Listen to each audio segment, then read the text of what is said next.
వేదనలు దుఃఖములు వారికి కలుగును. ప్రసవ వేదన పడుదాని వలె వారు వేదన పడెదరు. ఒకరిని ఒకరు తేరి చూతురు. వారి ముఖములు ఎర్రబారుతూ ఉంటున్నాయి. కాబట్టి ఆ తల్లి ఆ ప్రసవ వేదన సమయం వచ్చినప్పుడు ఎవరు ముఖమేటోపోతుంది, మారిపోతుంది, మనిషే మారిపోతుంది, పరిస్థితులే మారిపోతుంటున్నాయి, రకరకాల పరిస్థితులు.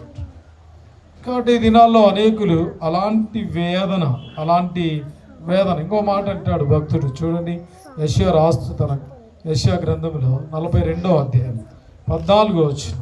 The book of Isaiah chapter 42 verse 14. చిరకాలము నుండి మౌనముగా ఉంటిని, ఊరుకొని అణుచుకొట్టిని. ప్రసవ వేదన స్త్రీ వలె విడవకుండా బలవంతముగా ఊపిరి తీర్చు ఒగర్చుచు దోచుచు ఉంటిని.